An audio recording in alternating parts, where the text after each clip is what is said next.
This is Freshly Served, the healthy vegan cooking show.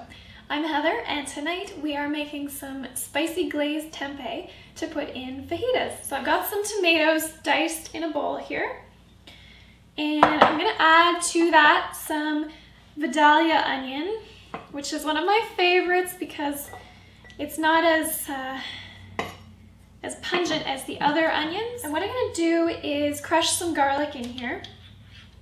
Now, I'm a big garlic fan, and I like garlic raw, but not everybody does. And even when I have it, I don't like a big chunk of it in my mouth. So I'm gonna crush this into the salsa. And next I'm going to put in some chopped up parsley. I've got flat leaf parsley. Most people will put cilantro in their salsa, and I am not a huge fan of cilantro, so I like to do parsley. A little bit milder flavor, but it still gives it a nice little spice. And maybe it's a little bit different, something people haven't tried before. So I'm gonna mix this around together. Oh, this is nice. I have red, white, and green. It's like Christmas. Okay. So once I got that mixed up, I'm going to put my seasonings on, and I'm gonna use some sea salt. Now, as always, salt brings flavors together and it brings the moisture out of the vegetables. So it's really important in this salsa because it's a marinated salsa. It's gonna draw the water out of the onion and soften their flavor and blend it together with the tomato and the parsley. So you need to put some salt in, but the rest of it is up to you. And I'm gonna use some black pepper, a little bit of cayenne. I do like it a little bit spicy, just not too much with the onion. And cumin, which is a classic salsa chili spice. But I'm gonna keep it really light because I just really like the fresh taste of this salsa. Isn't that easy? Homemade salsa, so yummy, so easy. Check it out. Beautiful, isn't it? Okay, so I'm gonna set that aside and move on to the mushrooms. I'm gonna do the mushrooms next because they also want to sit for a little while. And what I've got is just a big bowl of some sliced mushrooms. And use whatever kind you like. I've just got white mushrooms today.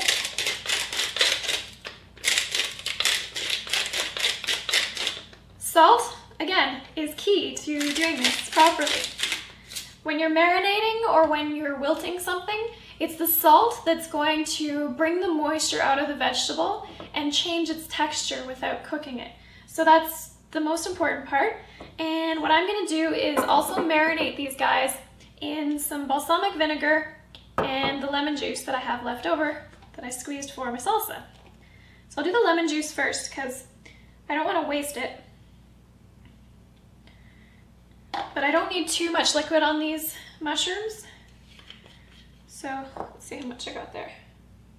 Oh, that was just a little bit. So the balsamic I'm using for flavor. So the salt is what is going to wilt the mushrooms and change their texture. And then the balsamic vinegar just makes them have a really nice flavor that's gonna go well with the other flavors of my fajitas. Okay, so I've put them in a bowl with a lid. I have a lid that goes with this bowl. So that's gonna be key because what you're gonna do is shake them around and make sure they get all coated with salt and balsamic. And it's really fun. As these start to wilt, you can actually watch them. They're gonna shrink quite a bit. Plus you get to have fun just kind of shaking like mad on the mushrooms. Okay, I'm just gonna shake these a few more minutes and then we'll move on to the cooked vegetables and the tempeh. And I'm just heating up a pan here for the tempeh. And what I'll do first is get olive oil in the pan, put the tempeh in, make sure it's really nice and warm before I add any of the spices. So I've got the tempeh in my pan, and I'm just gonna stir it around so that it gets nice and coated with this olive oil. And it's just on a gentle heat. So my tempeh is starting to brown a little bit on the edges, and I can really smell the flavor of the tempeh coming out. So I'm gonna add my spices. And what I'm gonna put on here is some black pepper. And I'm making Mexican style fajitas. I'll just let this sit for a couple minutes, and then I'm going to transfer it to a rack and put it in my toaster oven to keep it warm. I'll just put it on low. It doesn't need to really cook anymore. You just want to keep it hot until you get everything else ready to go. So cook those just until they get translucent, and then we'll add the zucchini in there with them. And then to the onions, I'm just going to add this zucchini, which I've chopped up, just into slices and then half slices. And I'm going to get them worked around with the oil. Okay, these zucchini are getting nice and soft, and they're browning with the glaze from the pan along with the onions. So they're getting a really beautiful color, and they're going to be picking up some of the spices from the tempeh.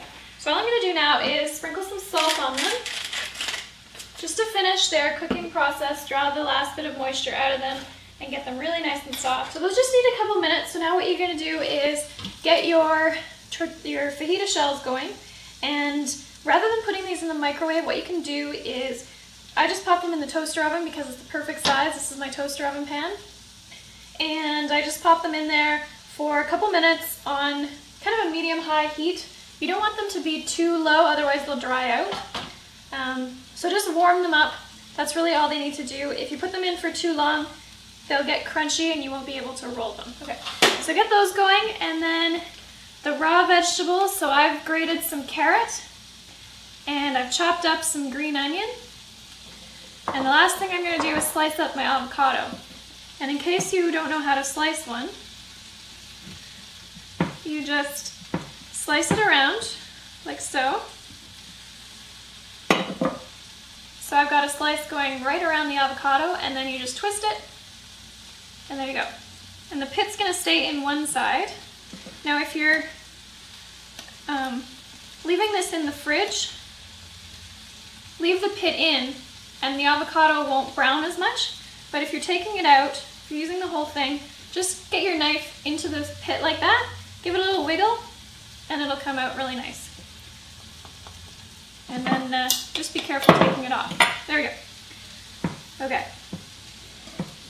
And then all you need to do is peel the skin off here, and you have a beautiful avocado half that you can slice. This only works if they're properly ripe. If they're not ripe, the skin will not peel off very well. So there we go. And all I'm going to do is just slice it lengthwise.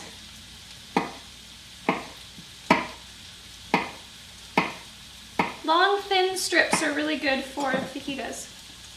And then if I turn it over, you can do a really nice presentation with the avocado by just spreading it out like that.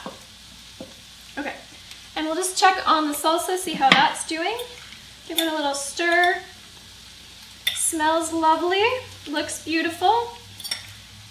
I probably put in more parsley than most people would. I like to add greens because they have such good nutrition in them, but you don't need to add that much if you don't want to. I also think it looks really pretty. And let's see how these mushrooms are doing.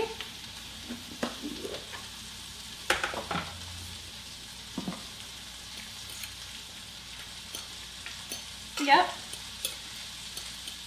They've gotten nice and soft. They probably could use a little bit longer marinating time. So if you're doing this, you could start the salsa and the mushrooms earlier in the afternoon to get things ready for dinner. But I like them like this. They're kind of half wilted. All right. Let's just check on the zucchini here. Oh yeah. That is looking beautifully soft, just starting to brown, and I think it's done.